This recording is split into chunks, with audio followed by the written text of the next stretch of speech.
So I was always interested, as I told you, in fixing machines and doing things, finding out how things work.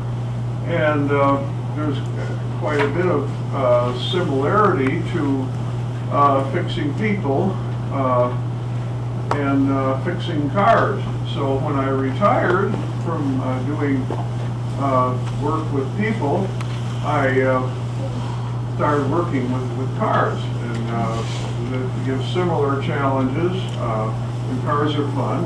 So this shows what an antique car would look like when you get one that's all been taken to pieces and it's all rusty and needs fixing. So this is that. Yeah, that car was a 1938 Chrysler. It was a rare car, which hasn't been fixed yet. That's something that a friend of mine is going to fix up. This is a car of mine.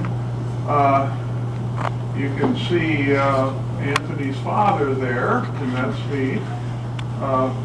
This is a 1933 Chrysler with a convertible top, and it's called a rumble seat. The trunk opens up, and people could sit in the trunk. It's a lot of fun.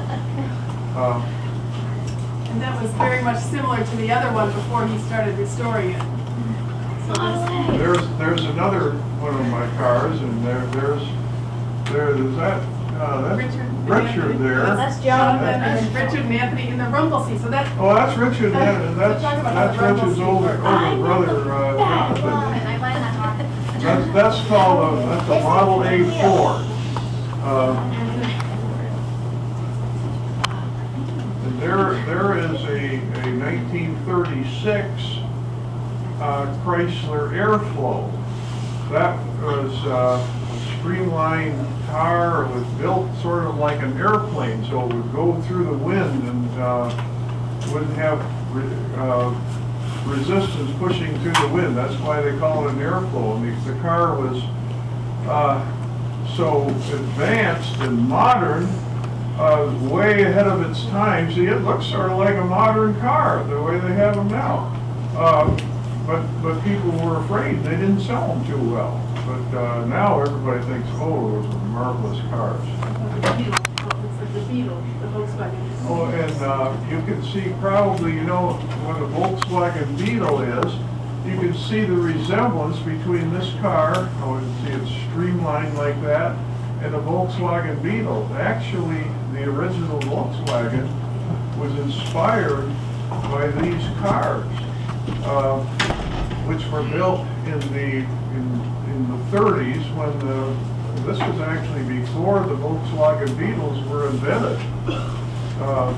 Then the Volkswagen Beetles took hold and were brought over to this country after World War II. There's our whole family. There's Grandpa and Daddy Michael and Jonathan. Oh my God. And Anthony and Richard. Anthony, that's a 1954 Chrysler, which was a real muscle car. That has a Hemi in it. You've heard they talk about a Hemi. It's now a trademark of Chrysler. That was a very powerful engine that they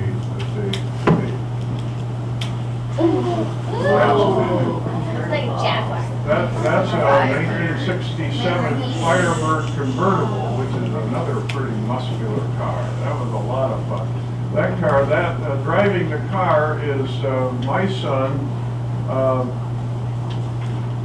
Anthony's uncle, Dan, who is also a doctor. He is an orthopedic doctor that treats bones and also specializes in treating hands. So before he became a doctor, he and I restored this car. He sandblasted all the paint off of it and painted it up, and I helped him, but this is the way it looked when he was done. There's some more, and like plastic surgery, they don't just work on one thing, you work on other things. And we have this 1954 Ford tractor that we got for our cabin up in northern Michigan. And when I got that, it was all rusty and looked terrible. So I couldn't help but take the rust all off and fix it all up and fix the engine up, and now it's just like a new tractor.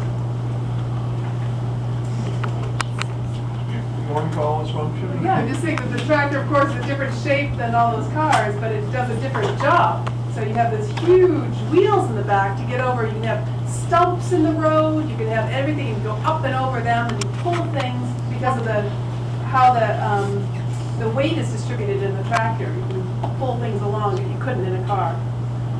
Last summer, let's see, it was some of our family was driving around in the fields, and the car got stuck. It got down in a hole, and they came and said, "Hey, I can't get out, I'm stuck." So I started up the tractor and drove it over and hooked it up to the car and pulled it right on out.